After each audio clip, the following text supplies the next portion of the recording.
Total 300 kilo চাল এসছে আজকের বড় বাজার থেকে।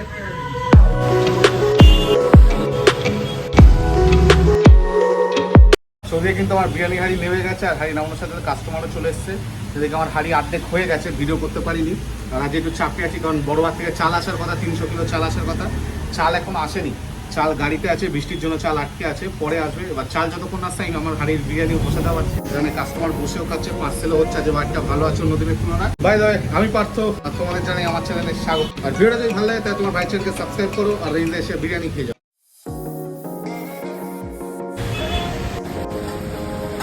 বড়বাদ দিয়ে চাল চলে এসছে, এখন চালটা এখন নামাবো। একবারে 300 কিলো চাল এসছে।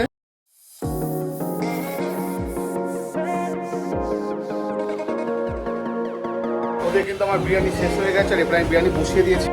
আজকে আমি আর 70 প্লেট একবারে মারছি না, একটু কম করে মারছি, 50 প্লেট করছি।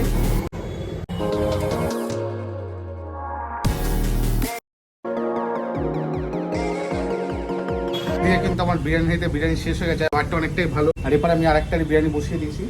তো ভিডিও করতে পারছি না, আমি এত ভিড় হয়ে যাচ্ছে মাঝে মাঝে। তো আমি ওখানে হাঁড়িটা বসিয়ে দিচ্ছি, আর এরপরে হাঁড়িতেও কিন্তু বিরিয়ানি প্রায় শেষ। পরের হাঁড়ি রাইস,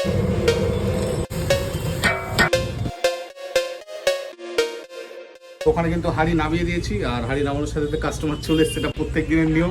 দুটো চিকেন বিরিয়ানি নিয়েছে, এটা কিন্তু সম্ভবত লাস্ট হাঁড়ি, আমি আর করবো না, দেখা যাক কি হয়। ওদিকে কিন্তু আমার সব বিরিয়ানি শেষ হয়ে গেছে, আর আমার দোকানপাট সব গোছানো কমপ্লিট হয়ে গেছে। এবার আমরা দোকান দিয়ে বেরিয়ে যাবো।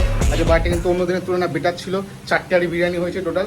আর এখানে আমার সব চাল চলে এসছে, টোটাল 300 কিলো চাল এসছে আজকে বড় বাজার। ভিডিও যদি ভালো লাগে তাহলে ভাই চ্যানেলকে সাবস্ক্রাইব করো, আর এই এসে বিরিয়ানি খেয়ে গুড নাইট।